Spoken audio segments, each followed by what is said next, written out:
All right, what's up, guys? Welcome back. So, I'll just get into it.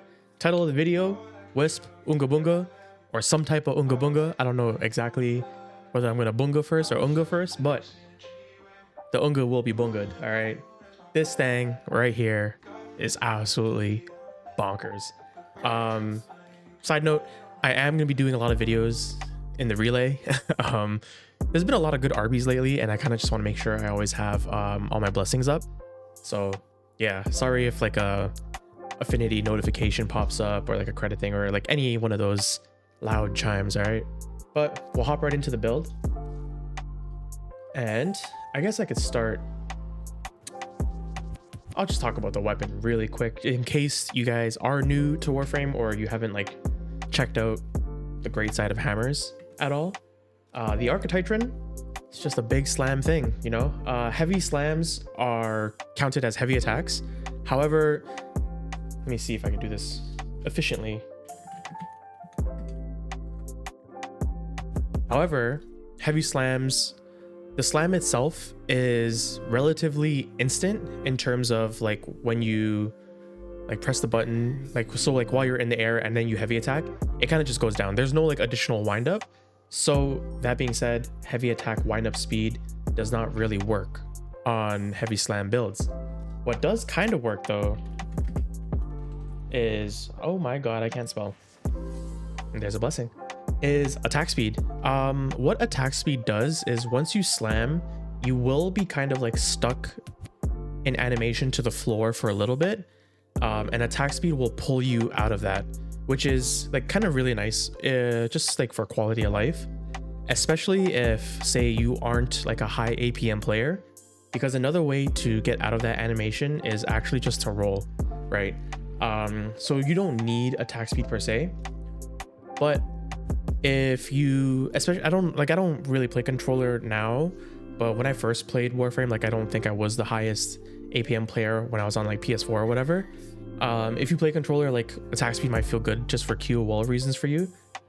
Don't feel that like you are missing out on too much DPS, because I'm gonna be real with you guys, this thing hits for so hard, like such immense amounts of damage. And you'll see like there is gonna be a free slot once the build is like primarily kind of just like set up. So we'll get into the unique. Melee kills grant the next slam attack plus 250% damage and 2 meters to range, stacking up to 5 times. Slam attacks apply electricity status effect, meaning this force procs electricity, kind of like the Falcor. If you haven't watched a video on the Falcor ever, I also made one a couple of weeks ago. Check it out. I also made a lot of money off that Riven, so now I'm just running my status build. Complete side note, but if you want, just give it a look. I'll link it down below. So force proccing electricity, which means obviously melee influence is kind of like a nice arcane to have in here. Reason being, heavy slams, from what I understand, got a little bit of a nerf. I'm not too sure when. I think it was like sometime spring, summer of 2025. And essentially what you need now is you have to like jump high to get more range, and I also think more damage from your slam. Maybe not the damage part, but you need to jump higher to have your range be increased basically. And it is quite significant. Like if you're kind of just like bunny hopping around and slamming, unless you are on the enemy, it's not going to do anything. All right, so what melee influence does here is it kind of adds what I call like a synthetic feeling of increased range, even if you didn't like proc the highest possible slam, because you are force proccing electricity on your slam regardless. The melee influence proc will just spread it around everywhere else, and then electric damage should kill ideally everything. And that's about it, honestly. Obviously, like the more range your slam has, the more instances of forced proc electricity you have, the more times you get proc melee influence, right? But like as a general kind of like feeler, that's what I like melee influence for. However, I will say I do use primarily the melee afflictions build. I'll hop into that one a little bit later. But melee influence, general all-rounder, is great. Depending on the arcanes that you have, like if you only have afflictions or if you only have influence, just use whichever one, honestly. They both do a tremendously great job. Yeah, so I'll like hop into the core of the build. Obviously you need a little stance mod for extra capacity. Galvanized Elementalist. Oh, really quick, the base stats on this John are absolutely giga juiced, yo. Like 24% crit chance, 3.2 crit damage. I think it's actually 2.0 crit damage. This is from my Tenacious Bond. And then 38% status. This and this are so high for just like some random, basically market weapon that you get. So Galvanized Elementalist is really nice because you are gonna have force proc electricity, which helps with the DOT. Increased status chance up to 120% essentially, which will bring you up to like a little over 75, I think, right? Yeah, like 76%, which is great. We're gonna try and get that up a little bit higher, however, but this is just like an all-around great mod. And most of the time you are going to be running some other type of DOT, whether it's heat, whether it's gas or blast. They're all great. So yeah, great mod there. We're going Galvanized Steel because you are proccing heavy slams, which are heavy attacks, meaning you're getting 220% crit chance for this. And then you are also getting the additional 160% crit damage, which is like, you know, just, it's hella pog, man. Like there's nothing you can go wrong with these two mods right here on, like, I feel most melee builds nowadays. And then Galvanized Reflex. So I'm probably gonna talk about this sometime after. What I wanted from like this melee weapon in particular was I didn't want to have to build combo necessarily. Like with most melee influence builds rocking like Blood Rush, Weeping Wounds or whatever, I felt the need that I had to build combo before the weapon could kind of do substantial amounts of damage. And on my Falcor with the STD build, it was really powerful, but the caveat there is only against like a pack of enemies. Sometimes I would run into like a single enemy and I just need like upfront damage. Galvanized Reflex won't really work against like one singular tanky enemy, but what it does allow me to do is like, say there's just one strong enemy and there are some adds nearby that I could kill, it'll give me that initial combo to make my heavy attack stronger. And then heavy attack efficiency just helps me like lose less of my combo when proccing my heavy attacks. So like overall, it's kind of like just really nice. This is mainly super helpful for like keeping your damage up while you're just like sprinting through the map, ad clearing, all of that stuff. For single target purposes, this doesn't technically benefit too much unless you already walk into it with like a lot of combo. If you are kind of just like main handing the weapon, yo, that's a nice blessing. Let me thank that guy. Hello? I got so distracted there. So like, yes, if you wanted to swap it out for say just like a pure single target build, you totally could. Obviously don't run influence, you totally could, but this one mod kind of just turns it from like high damage on one enemy to just like consistently high damage throughout the mission that you're in, right? So yeah, like I think this is up there in terms of like on the tier list of priorities, like probably like S tier on what to run for this build. But if you feel like this thing does enough damage without that initial combo, 100% just go for it. Especially if you have like other external like damage boosters or whatever, like say from your arcanes or I don't know, Eclipse. Now, so the 3 galvanized mods here, essential, and then we go prime pressure point, and then we go, where's that thing at? Oh, I think this is it. Oh nope, sorry. I always forget this. Seismic Wave, 200% slime attack damage. These 5 mods here are just the core of the build, and that's about it, right? So what you do next from this point on kind of really just depends on the arcane that you have or the playstyle that you want, right? So most likely you have melee influence. What goes really well with this is actually gas. So I'll throw that in there and I'll throw that in there. And then you have increased status chance with Galvanized Elementalist. I think you're going to hit around like 93%, 94%. Don't quote me on the math, by the way. I'm kind of just like mental mathing it. Sorry, I guess. I don't know. But I think it's going to be like 98. It doesn't matter. It doesn't matter. You are going to be proccing gas a lot. Influence will obviously spread that gas. It's just great. Like really quick on how gas works. Basically, one proc on does it say here? Gas produces clouds that deal damage to all enemies within 3. Okay, so yeah, the gas produces a cloud that deals damage to enemies within the 3-meter radius, right? But if you have 2 enemies and each of them have their own gas proc, then they technically kind of take 2 damages, because those are 2 independent clouds damaging the enemies like on their own. If you guys understand that. I don't have Simulacrum unlocked yet, but like eventually I will when I get my Cephalon standing up, and I'll be able to like demonstrate that better. But essentially, like the more people that have gas, it's kind of the more stacks of gas you have on, right? And then influence just helps spread that around. This is like low-key super powerful. You don't need a Riven or anything.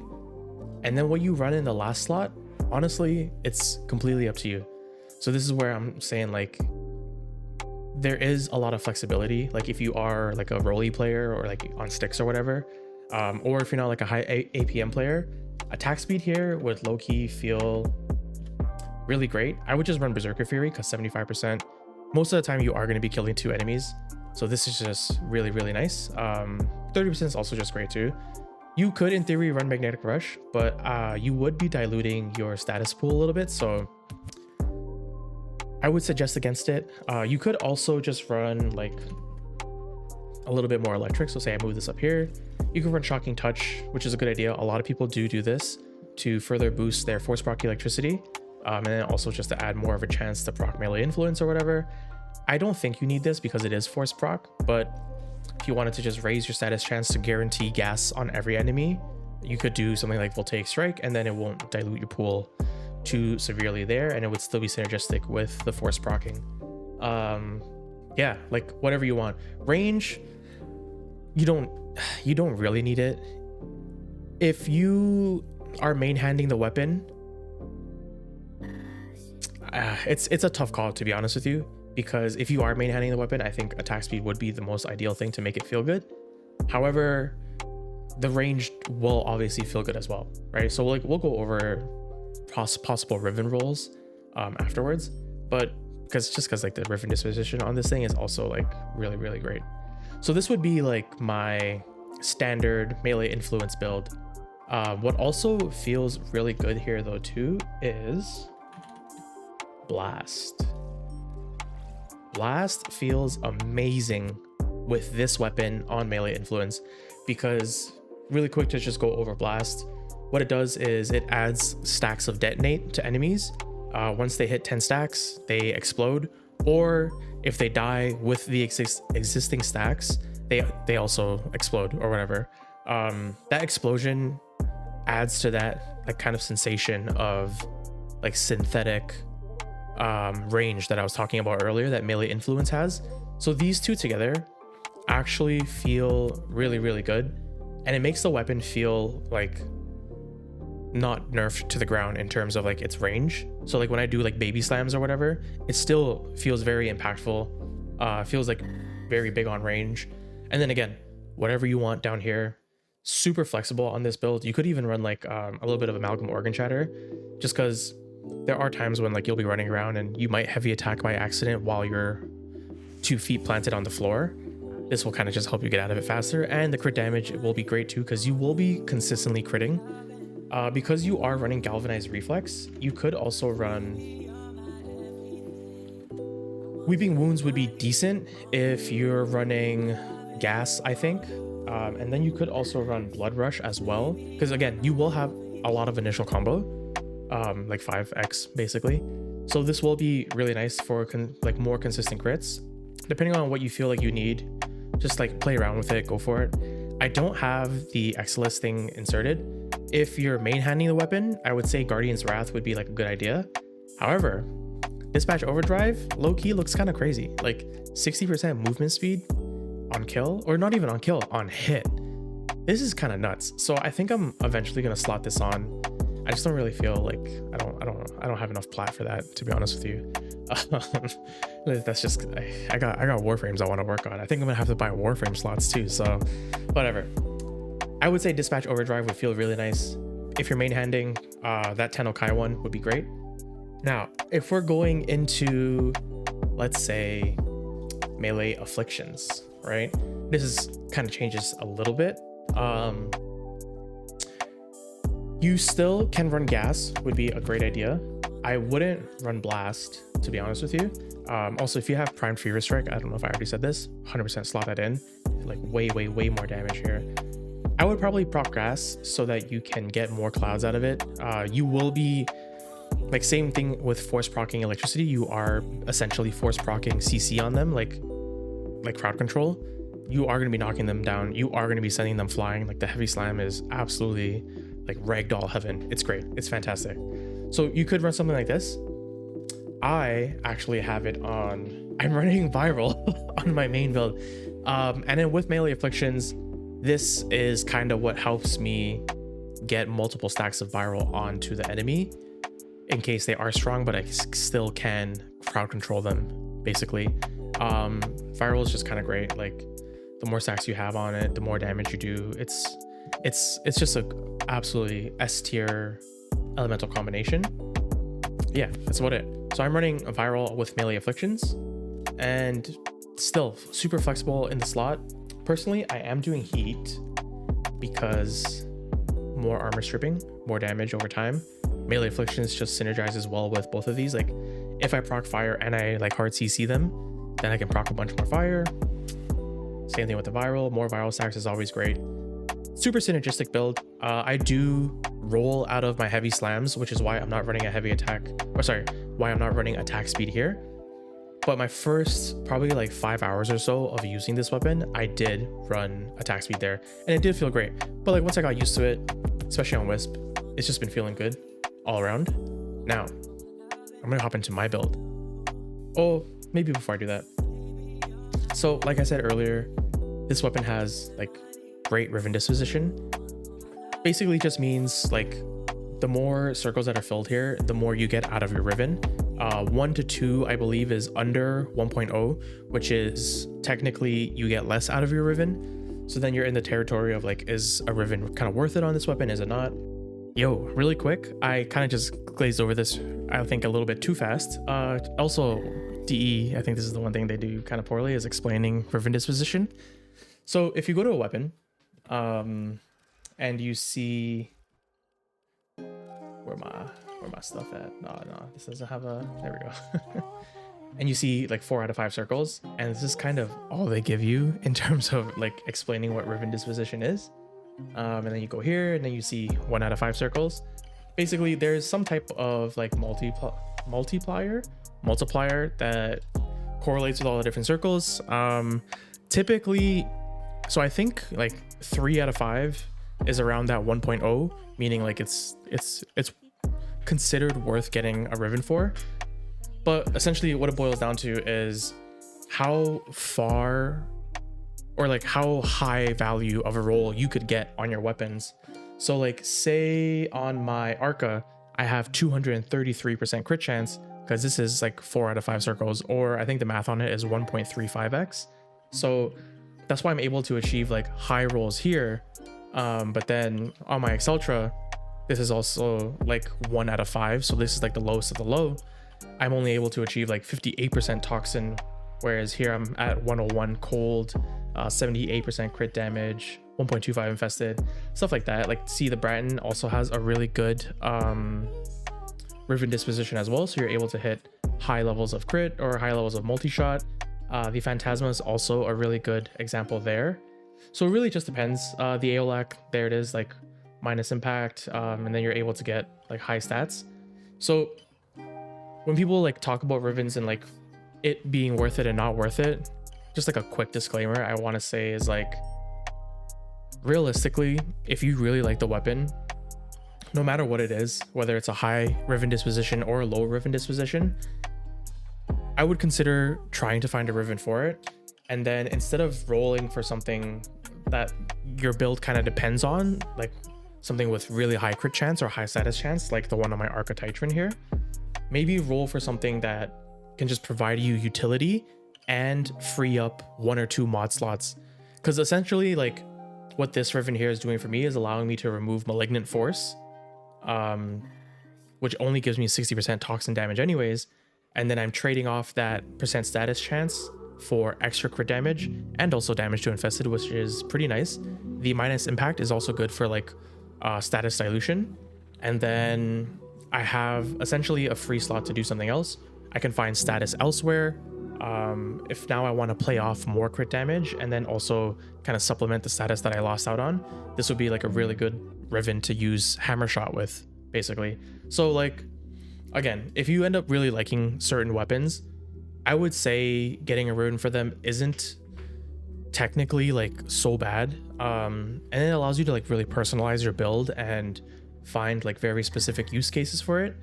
Obviously, like there is also the whole side of like selling Rivens and stuff. So if that's like your main goal to like make plat, I would focus on the Rivens with like higher dispositions. Those big numbers tend to sell a lot more often. Like if I ever tried to sell this, or like say I rolled something else or whatever, it'd be pretty hard to sell just because like the values themselves are going to be low. So it's just going to be something a lot of people look past. But I like it because I really like the Exultra. And then this allows me to get more crit damage because the Exultra right now has 100% crit chance. And yeah, that's kind of my spiel on Rivens. Back to the video. And on mine, I have 105 status chance, 233 crit chance, which is sorry about that, which is really close to 500% for heavy attacks, kind of pog. And then 100% cold damage. And I did kind of take the L with the 60% damage to Infested. However, Infested is like a really, really, really easy enemy to kill.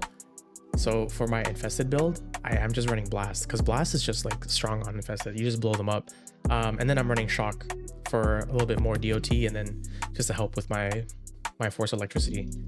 So yeah, this is my Riven. This is my Infested / Murmur because Viral also isn't good on Murmur. This thing absolutely destroys Murmur. I'm gonna show footage with this build and then my general build. I'm telling you, this is a crazy, crazy, crazy, crazy combo. Absolutely insane. Like I can't get over how good this weapon feels to use on Infested and the Murmur. It's nuts. It's nuts. And I am running melee influence on it just because, again, that feeling of like Blast plus melee influence having like such increased synthetic range, it just makes it a great weapon to use.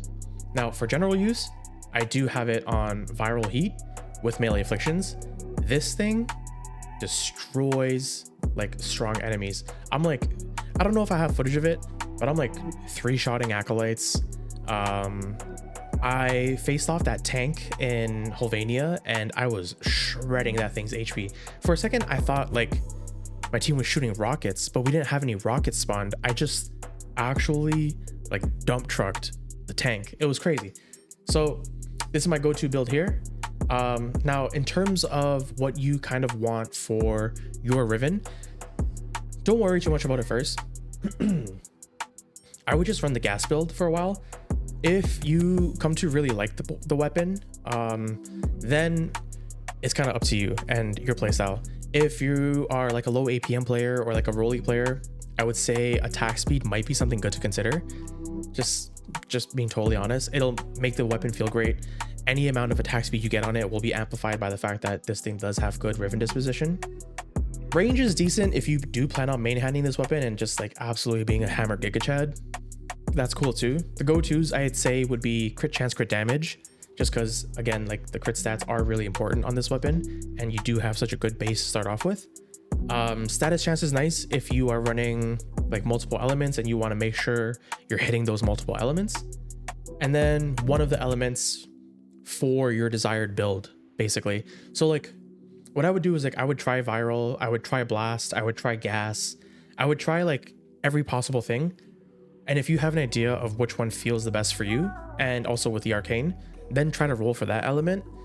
Not prime pressure point, percent melee damage is also really good, because what you could do is say you roll like high roll percent melee damage, you could slot this in instead of prime pressure point. And then if whatever like bonus stats you have with that, it just allows you more room to diversify your build. So this is also like a really, really S tier roll on like a Arca Riven. So yeah, crit chance, crit damage, percent damage, and then I would say status chance, elemental, like 1 tier under that. I wouldn't worry too much about faction damage. In terms of negatives, because you do want a negative, since again, like you just get a lot more out of your positive stats. Negative impact, negative slash would be great just to help with like the dilution of your status pool. Negative finisher, also great. Damage to infested, I think is probably like the least of all evils when it comes to like negative faction damage. Yeah, just because like they are relatively easy to kill. So yeah, like that's it. Like there's a lot of things that you could roll on this Riven to kind of get the most out of it. What I will say is because you have so many possible stats and combinations, just go for 3 usable lines. That's kind of what I would recommend here, like 3 solid rolled usable lines, and then kind of either find a place for that in your build or like build your build around it, which is kind of what I did with my viral thing here and then my blast build here, right? Again, you don't need the Riven. This weapon does like insane amounts of damage on its own. It's just really nice. If you are wondering, like say you got something similar than this, you could take out Molten Impact here and then run Amalgam Organ Shatter for like the most amount of crit damage, or you could also run Gladiator Might for crit damage plus a little bit of crit chance because you are again having initial combo on your hits.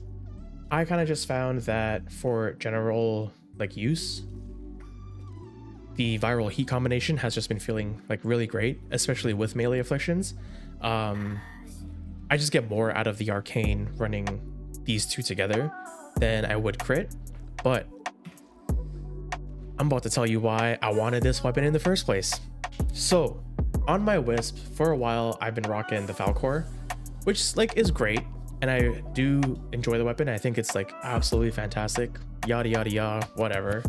But there's times when I just want like a traditional melee, you know, like I don't want to be jumping around and like paused in the air, trying to aim my, you know, like I just want to like go Unga Bunga. So then for a while I was rocking an Orthos Prime, like melee influence build. This is like really very standard. However, what I found that was lacking with like those 2 weapons, I do have the Okina Prime build, but I don't have any Formas because I don't have the Incarnate. Eventually I will do like a build guide on this one just because I do also have melee afflictions, which is used on this. There's a bunch of stuff I'm going to build, but what I found with these 2 weapons is they weren't providing me like substantial damage off rip when I had to whip it out, pause, and like really get the most out of it, right? I wanted a weapon that, and again, yes, I get more damage from having this stacked up, but the rest of this stuff here is so much on its own. This is kind of just like a cherry on top, even though I do think it's an essential part of the build. But I wanted something that like will deal substantial amounts of damage off rip, and then I could just put it back away and get back to blasting, right? Because I do have like a decent selection of primary weapons at this point. So like it's pretty rare that I come off from shooting my guns. I do need to work on my secondary side because all I got is the Grimoire. Yeah, sorry. But yeah, so like I rarely come off of these, and if I do, I need it for like 1 or 2 quick seconds of just like absolute carnage, boom, whatever. Wisp is my main. So what's really nice is if I want to lean towards the hammer a little bit more, Crepuscular gives me that 3x final crit damage that I'm missing from not running Amalgam Organ Shatter or Gladiator Might. And this combo right here does crazy damage. I mean, like, of course it's going to do crazy damage because I'm getting 3x final crit damage on a weapon that is guaranteed to crit, and I'm also red critting like I want to say 30% of the time to 50% of the time depending on who's on my team. But I typically am just running Arcane Avenger just for the crit chance, and this does help me red crit more, kind of benefits my other weapons a little bit more, so well, mainly just my primary. Yeah, and that's the reason why I wanted to build this weapon. It was just I wanted something to absolutely smash with when I needed it to smash. And I didn't think I would be like a fan of heavy attack weapons in the first place. But this is crazy. Like, this is so much utility from it. And yeah, I hope you guys enjoy the footage. I should already be playing it up top. If you made it to the end of the video, thank you very much for watching. I will catch you in the next one. I got a lot of things cooking in my foundry right now, so yeah, stay tuned for that. And if you're watching the beginner's guide from a beginner, I should be uploading episode 2 either sometime this weekend or maybe after I do a harmony build video, because I've been waiting for that weapon and I got it to drop last night. I didn't even have to buy it. It's gonna be a movie. Anyways, stay tuned. Thank you very much. Love, love, love. And yeah, I'll catch you guys in the next one.